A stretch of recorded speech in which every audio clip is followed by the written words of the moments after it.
So let's start out with a big topic that a few people are interested in. Let's talk about keeping it real fishing. Um, it's a brand that how many followers do you think they have nowadays on Instagram? It's a fairly big company. We were thoroughly surprised when we were hit up by them because wasn't it in the ballpark of almost 200,000 ish, maybe even. I can check the numbers, but I think it was a No, very we popular. can't. We can't check the numbers because we're Oh blocked. yeah, that is true.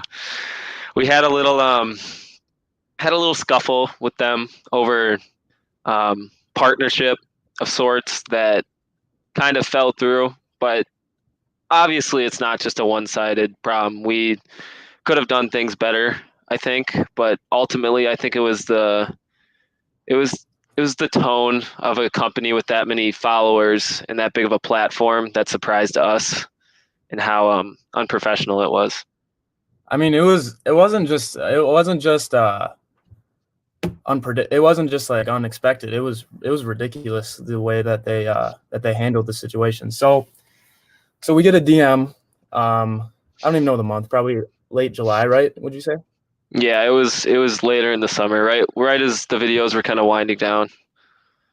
I mean, yeah, we weren't even that active on the channel or anything, and it's from a company, and we're like, wow, like they have like I think 150,000 Yeah, Instagram it followers was at a the lot. time. It was a lot of. It was a giant platform. Yeah, they asked us to be part of their pro staff. So if you guys don't know what a pro staff is, you get gear from the company and you post it on Instagram or post it on YouTube anywhere, and they either pay you or they give you a discount on the gear or they send you free gear. So I mean, it's always a good thing to be getting free gear. So we responded, yeah, like of course we'll do that. And they responded, okay, like you guys want like a code or something or a promo code, right? It was a code for customers to use at checkout when they want. So the whole point of it is we advertise their product and they give us a coupon code, which therefore incentivizes our followers to use our coupon code at their checkout to gain a discount on the merchandise that they're selling. Yeah. So we basically said, yeah, we'll do that. Let's take a code. And then Chris and I both went on separate trips. And I went out west. Chris, where you went? Where'd you go? I went up to northern Minnesota, kind of up by, Yeah. sorry, northern Wisconsin. It was kind of up by the UP, so obviously we did not have great service out in the Northwoods. Yeah, exactly. I had no Wi-Fi, so and when I had Wi-Fi, I wasn't checking my second Instagram account to see like what was going on like with companies. So Yeah, basically, they just start DMing us like 8 times a day, like so much, like just like why aren't you guys buying anything? Why aren't you guys using your code? Like we've never had what did they say? They said we've never had a pro staff net member not use our code. And this we're not even responding yeah. to any of these. We're not even viewing them. No, because Like and then we're on vacation. they start commenting on our pictures and they're like check DM. I'm like, all right. I saw that. I'm like, wait, so why is a company with 150,000 followers on Instagram? Why are they commenting on our picture? We get like 100 likes a picture. Yeah, I mean, it was so out of the blue. I think it was the point of the issue was they got mad because we we we I don't know if we ever really agreed to do it. We just said we definitely look into joining the company, and then they kind of took that as a yes. So what happened was is we come back from Peyton has the screenshots of this too. He'll pull it up in a little bit, but we come back from vacation and we come to a plethora of just DMs slandering us, and like it was just you wouldn't believe it. Like they blocked all the messages, so you guys can't see them now. But it was literally they were just being super rude and telling us, we've never had someone not use our code. We've never done this or that.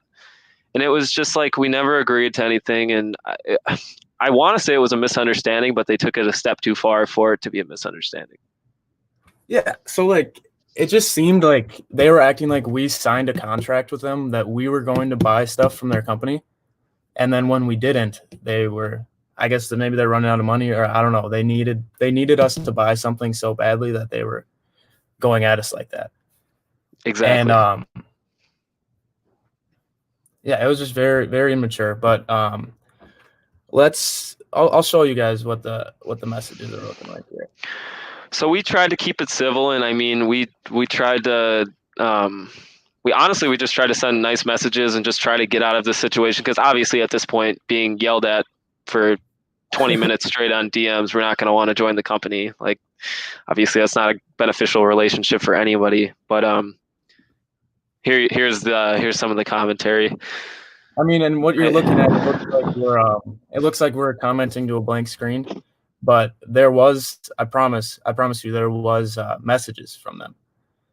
Yes, and you, if Peyton scrolls down here, you can see that it'll say user blocked. Yeah, right there, user blocked. I mean, So sadly, you can't see our perspective on it. You can kind of just see us getting us talking about it, but I wish the crowd could have seen what happened. I really do. Well, the funniest part about it was, so we're like, all right, well, can we just contact your boss to like talk to him about this right here? And so we actually messaged the owner of the company. I think Mason was his name. And he responded. He's like, well, yeah, that's just one of my interns. And yeah, I have nothing to do with this. I'm sorry that they treated you like this, but I'll tell them not to contact you ever again. And we're like, dude, like, you're running like a huge company. You can't be having like your interns like doing this. Like, it just doesn't. I think the premise on why we were so mad, I believe, is just, it was because, yeah, it was an intern, and yeah, the CEO did contact us, but he didn't fix the problem at all. All he did was just try to cover up what his admin did by blocking us, and also he didn't reassure us that, you know, we were in the right or anything. I mean, it was just a disappointing experience, I think, from a CEO of a company, you could say. Yeah, very, very immature. And I mean, that's what we're going to leave it at. There's not much really we can, I mean, it's kind of in the past. We can't, I mean, but you guys want us to talk about it. So that's, I mean, that's all we're going to really go into it. So we'll keep you updated.